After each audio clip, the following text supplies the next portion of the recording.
everyone, I'm Chef Susie with Escoffier Online. Welcome to our live session today.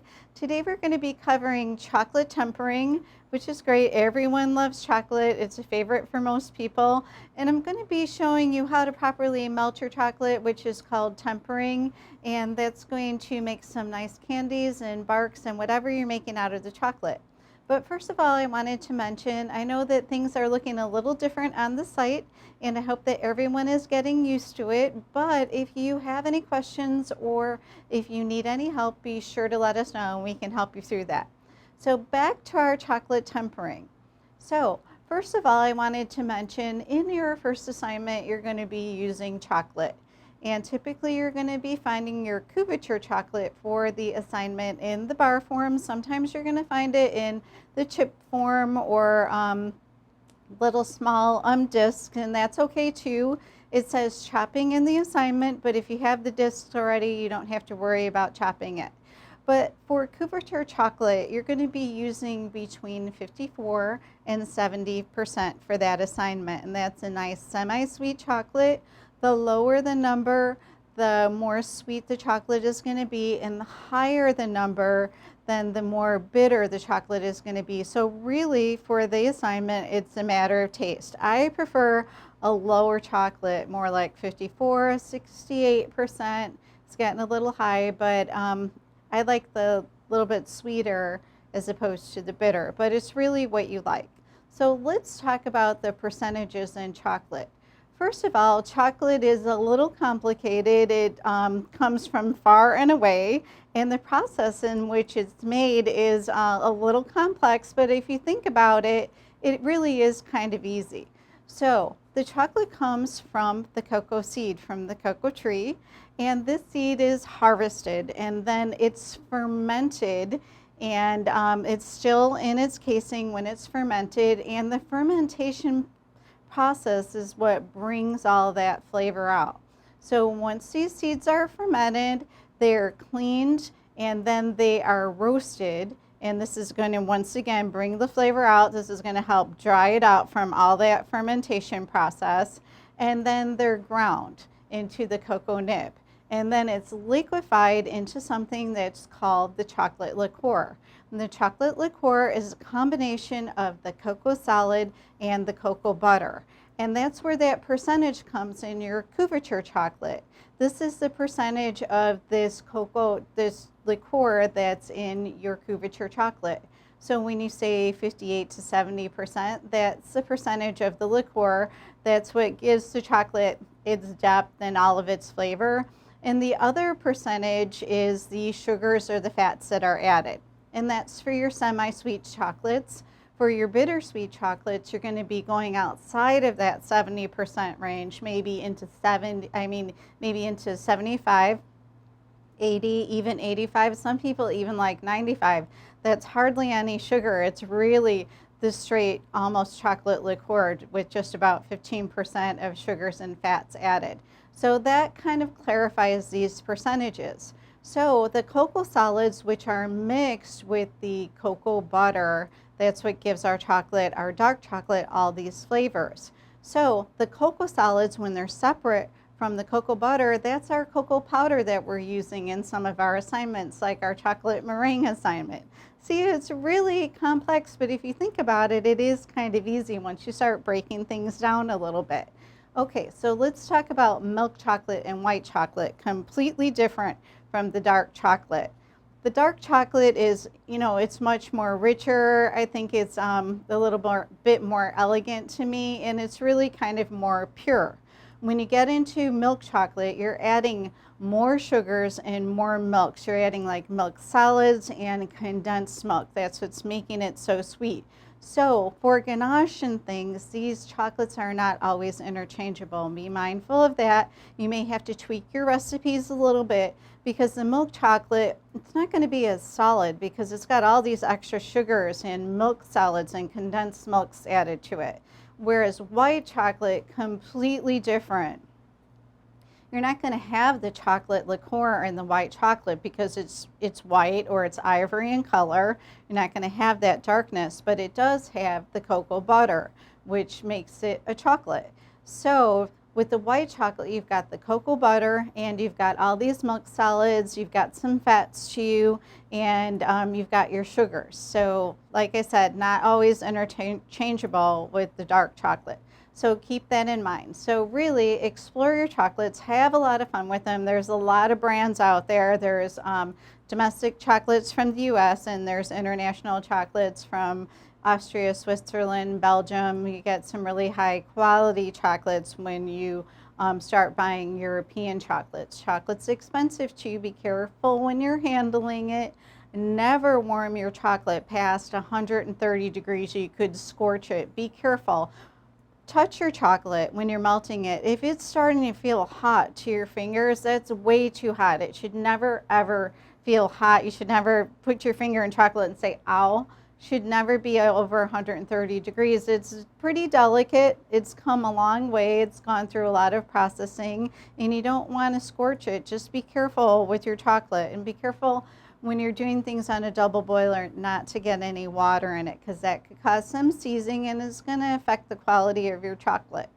Okay, so let's talk about where you're going to be working on your chocolate. Ideally, you're going to work in a room that's 65 to 77 degrees at the most. You don't want it too cold because it's going to start seizing up on you while you're working on it. I've worked in really cold kitchens, and I've had chocolate like seizing on my hands when I'm rolling truffles. That's a little too cold. So if you have a bakery and you want to work on some chocolate, you may want to have a separate chocolate room, which is very common in a bakery, especially bigger ones and even smaller ones too. A friend of mine has a chocolate shop, small chocolate shop. He's got his baking area, his prep area, and he's got a small room in the back with a door where he makes all of his chocolates. So keep that in mind. You're going to have to control your environment a little bit, because you can do all of this tempering work, and then if you're working in a kitchen that's 89 degrees in the summertime, or even 92, it's not going to matter. And a fan blowing is not going to work. It has to be the actual room temperature. So keep in mind, between 65 and 77 is perfect for working on your chocolate. Okay, so when you're tempering your chocolate, you don't need a lot of fancy equipment. You just need your chocolate. You need something to melt your chocolate, a double boiler with a bowl, maybe a spatula to mix the chocolate with, and a thermometer. And you can easily temper chocolate in that way. You can also temper it using a piece of marble like I have here today, but I'm going to show you two different ways, and really you only need your thermometer and your chocolate and something to melt it on and stir it with. Okay, so knowing all that, let's get started. So first of all, I'm going to show you the simplest method of tempering today, which is the seeding method. And to be honest with you, it's my personal favorite. It's what I always used when I was working in a commercial kitchen. I always seed tempered my chocolate. It was quicker, it was easier, and when you have to make 350 graminet truffles, you want to do your tempering as easy and quickly as you can, so you can get those truffles covered and get them out the door. Okay. So for seeding, I've got a little bit of chocolate here that I'm melting over my double boiler. I kind of started it up ahead of time so it would be a little bit ready. So this chocolate, I'm going to be warming it to 110 to 115 degrees Fahrenheit. Okay, so I've got this little stem thermometer. This is what I like to use. It's got a digital face on it, and the numbers are kind of big, so it's good for me because I don't see very well, but you could use a smaller one. Whatever you have, it'll work. Okay, so we're warming our chocolate. It's about 115 degrees now, so I'm going to take it off. All right, next, I'm just going to take this probe out. So by seeding, we're going to be cooling our chocolate by adding small pieces of chocolate. And this is going to bring it down to the perfect temperature. We want to bring this, we're starting out at 115, between 115 and 110. We're going to seed this down to 95, then it's going to be ready to go for use. So what I'm going to do is I'm just going to add some small pieces of chocolate. For my seeding, I like to use some smaller pieces of chocolate. Careful not to put anything too big in here because it's going to take longer to melt. It's going to cool this more, And you may actually go a little bit cooler than you want to, and then you're going to have to warm again and seed again. Okay, so I'm just cooling this off with a little bit of chocolate. You can see it's melted, and I'm going to be checking the temperature. I'm going to bring this down to 95 degrees. Ideally, for chocolate, the perfect temperature is 93 degrees. It's going to give you a real nice shine and a real nice snap to your chocolate. If you're at a lower temperature or a little bit higher, your chocolate may have kind of maybe a like a muted surface, not so shiny. And if you're really at the wrong temperature, it could have some crumbling. You may get a decent snap. For that nice snap, remember 93 degrees. And we have a question. Okay, we don't have a question. Okay, that's okay. All right, so let's go ahead and we're gonna take the temperature of our chocolate. You can see in the bowl here, it's smooth, it's got a nice shine, it's starting to get a little bit thick. Okay, perfect, it's at 93 degrees. Oh, I take that back. It's at 95 degrees. Okay, so this is perfect. By the time we start working with this, making our chocolates is going to be coming down to 93, which is perfect. It's going to have a nice shine and a nice snap. So this is how you seed temper chocolate. See how easy it was? It just took me a few minutes. I didn't have to remove the chocolate from the bowl. It's fun to do the chocolate, the tempering on a marble. It's nice and it's great to learn, but seeding is quick too. Either one, whichever you like, whatever you're more comfortable with. So we're going to put this chocolate aside, and then we're going to go ahead and we're going to temper some chocolate on our marble. And do we have any questions so far?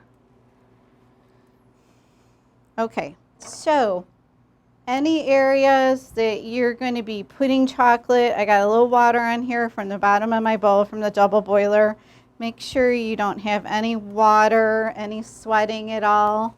Some chefs will temper their chocolate in, put the bowl of chocolate on a bowl full of ice or ice water, which is okay, but it could cause some sweating and you're running the risk of getting some of that water on the inside. So I recommend the seeding method or the table method on the marble like I'm going to be showing you. Okay, so same thing, we're always melting our chocolate to 110 to 115 degrees. I've got some that I started earlier, so I'm just going to be putting this up here. We're going to melt this, and then we're going to add this second part of the chocolate to this, the second third. I've got 2/3 of it on, bringing it up to the warm temperature. Then I'm going to add some more chocolate and bring it up to 115 again. So take your time with your chocolate. Take the time to take your temperatures and be sure you're doing it properly. Chocolates are really going to vary depending on the percentage that you're using. So through time and practice, you're going to become familiar and you'll be able to really see in your chocolate when it's at the right temperature, because it's just going to have different shine characteristics and thicknesses. And once you're familiar, you'll be able to tell. And some chefs can actually tell by putting a little chocolate on their lips. So when you get really good, that'll be the case. Okay, and so we have a question. How much chocolate do you put into cool? Okay, the question was how much chocolate did I put in to cool? So I had about a pound of chocolate, and this is just roughly speaking, and I just sprinkled like maybe a quarter of a cup of the pieces that I had. So start with a little bit at a time. I just took a small handful. It was maybe a quarter cup. It was maybe a little bit less. So just a little at a time, not big pieces. Keep them kind of small. Okay, so we're up to 115, so we're going to add our second third of chocolate here, and then we're going to be melting this and bringing it back up to 115. Okay, so for my double boiler, I don't want the water to touch the bottom of the bowl because it's melting by the steam. So make sure that your water level in your pot is low. No need to turn it on blazing high. I've got it on a real low number here. That's just fine. Chocolate's really delicate, melts very easily. And we have another question. How fast do you have to work on tempered chocolate before it gets hard to work? Okay, so we have a really good question. How fast do you have to work with tempered chocolate until it gets hard and you can't work with it anymore? It depends on a lot of things. It depends on the amount that you're using. These small amounts in a cool room are going to start seizing up faster. And if you have a little bit bigger bowl, it's going to give you a little bit more work time if you feel like you can handle it and work quickly and your room is not too cool. That bigger bowl in a maybe like a 72, 74 degree room, you'll have a little bit more time. So there's a lot of factors. It depends on what kind of chocolate you're using, the amount that you're using, and the temperature in your room. So just become familiar with your chocolate, and you, through time and practice with these techniques, you're going to be able to know what you can handle. So that's really what it's all about. So, you know, I'm talking here today because I'm showing you this, but this is something definitely that you're going to want to be focused on when you're learning. And then when you pull out tray with 100 truffles to roll in your chocolate, you can start talking to some of your coworkers. But stay focused on your chocolate and watch her characteristics. And the more you become familiar with it and how it's looking in these different stages, just more skillful you're going to be. Okay, so I'm checking the temperature here. I still got some chocolate in here that needs to be melted, so I know it's not quite up to 115. So like I said, be careful. Don't put this flame on too high. You don't need a lot of heat. Chocolate melts real easy. And you can even turn off your pot if you think it's getting too warm. Pull the bowl off, let some of that steam out, then put the bowl back on and just see warm water will melt the chocolate. So don't let it get too warm. So back to the seeding, we were talking about how much chocolate to add. Like I said, I just added a little bit, maybe a quarter of a cup for that small amount, maybe a little bit less. Do a little bit at a time. It's a lot easier to add a little bit more at a time, then go back onto the stove, bringing it back up to 115 when you already dropped the temperature like 10 degrees. So like I said, it's a skill and it's going to take some practice, but it's fun to work with, and everyone loves chocolate. Well, almost everyone. It's a crowd pleaser. It smells good in the kitchen, and it's a lot of fun to work with. And you can make so many things. You can make chocolate decorations, you can make truffles, you can make molded cups, and endless possibilities with your chocolate. Okay, so we're almost melted here, which tells me that we're getting close to that 110, 115 mark. So does anyone have any questions? It's actually kind of fun, right? Like a little science in the kitchen. Definitely don't talk to your girlfriend on the phone or your boyfriend while you're doing this, especially if you're just learning. Once you get some techniques down, you become familiar. Like I said, you'll be able to see when the chocolate is in these different stages. Okay, so we're getting up there to our 110, 115 mark. I'm just going to stir this because I got just a couple little pieces, and then we're going to be pouring it out onto our marble. Okay, now we're going to be pouring the chocolate onto our marble and spreading it out. I'm going to leave my burner on because we're going to be returning the chocolate to the heat. So I always like to dry off the bottom of my bowl so I don't get any dripping water from the steam. Okay, so I've kind of got a small marble here that I'm working with, but it's going to take a little bit longer. I can't spread it out quite so thin, but we're going to have a lot of fun while we're doing this. Okay, so we're using marble because the surface doesn't warm up. It's going to stay cool. You can try to do this on stainless steel. It's going to take a little bit longer, but ideally stone, something, any kind of stone, maybe granite if it's not porous. Marble's nice and smooth. It's not porous. That's why it works so well. Okay, so we're just going to be spreading our chocolate around. Like I said, I've got a good amount on here, so it's going to take a little bit longer. I'm going to be spreading it thin, and it's going to be thickening too. So you'll be able to tell. And we're going to bring this up to about 78 to 84 degrees. And you're going to see, look already, you can tell this is becoming thicker. No worries if you're doing this and you accidentally get it a little bit cooler. just kind of work on your techniques. So I'm spreading this around. And I can feel it cooling already. I can feel the thickness. And you can see it's getting thicker on me as I'm bringing it in. So we're going to cool this to about 78 to 84 degrees. If you see these temperatures that I'm talking about in different books, you could see a slight variation. These are just pretty much averages, so just kind of work with them. Whatever works for you. It's nice that gives you kind of an average. Like I said, I'm looking for 78 to 84, so I've got a little play there too. Okay, so this is cooling off nicely. So when your chocolate starts to thicken, don't spread it too thin because it may cool too fast on you. Just kind of keep doing these little thick spreads like I'm doing, and we have another question. Okay, we have a question. If the chocolate that we melt gets hard, can we melt it again with the same technique? If the chocolate we melt gets hard, can we melt it again with the same technique? Okay, the question is if the chocolate that you're melting gets hard, if you can melt it again using the same technique, you absolutely can. Okay, so we are perfect here. It's at about 84 degrees. Can take it down to 78, but by the time I get it off the marble, it's going to be cooling a little bit more too. So I'm going to just be kind of scooping this off the marble, and then we're going to be putting it back in the bowl.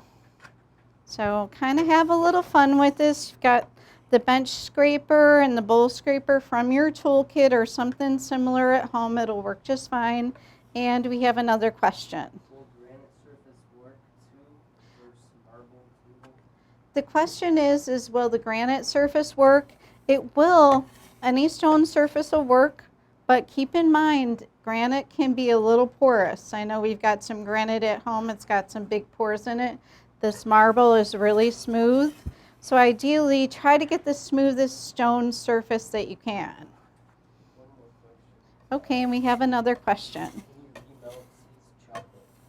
The question is, can you remelt these chocolates? Absolutely. And you want to get as much of this chocolate off here as you can. Later on, what you can do is you can scrape this off again. Because like I said, chocolate is expensive, so be careful that you're not spilling and wasting. Okay? So even your tools, you can let those get a little hard and go ahead and scrape that chocolate off. Bringing our chocolate back onto our pot. And we're going to be bringing this back up to in between like 84, 90, 91 degrees. Do we have any questions? So that wasn't that hard, was it? You just need your thermometer, and you just need to keep a close eye on your chocolate. So chocolate tempering can be very fun. It doesn't have to be stressful at all. Just have fun tempering your chocolate. Keep a watchful eye on it, and you'll be just fine. I recommend starting out with these small amounts like I'm using today, even smaller, until you become familiar.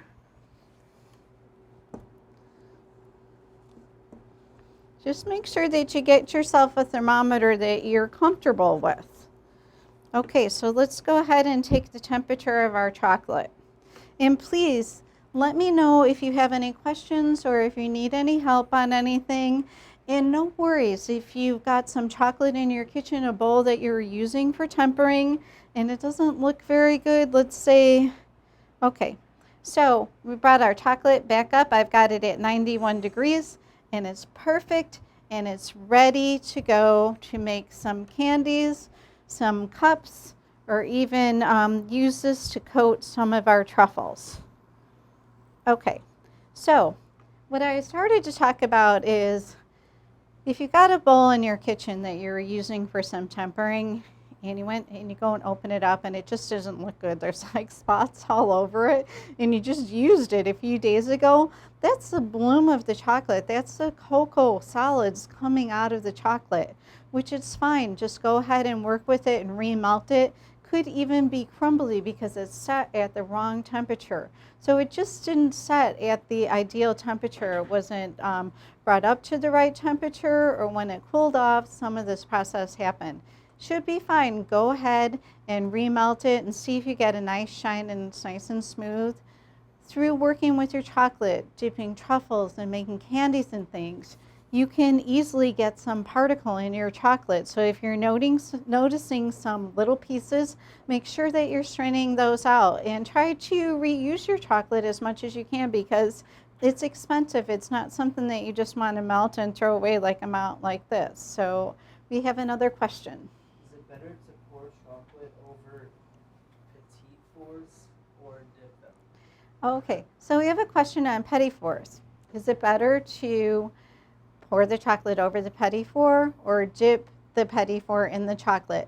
It's really a matter of personal preference. I personally like to dip my petit fours. I use 2 forks, but you can easily pour the chocolate over. Takes a little technique. You're going to have to get used to it a little bit. Make sure that you're pouring it on a pouring rack onto a clean tray, because you're going to want to scrape that chocolate off and use it again. You don't want to be wasting your chocolate. You can scrape it off and use it again. That's why I like to dip, because it covers the whole petit four at once and there's not a lot of spillage with or like overage from pouring. But really it's personal preference. Either technique will work. So we're getting ready to say goodbye. Does anyone have any questions on chocolate tempering today? It was lots of fun. It smells great in the kitchen here. So try this technique, and in the weeks to come, we're going to be making some things with our tempered chocolate. So we'll be having a lot of fun. And if I don't talk to you, have a great Thanksgiving holiday. Be sure to call me or send me an email anytime you have any questions or if you need any help. You can reach me at 877-452-5489 by dialing the number 2. And thanks, and have a great week, and we'll see you next time.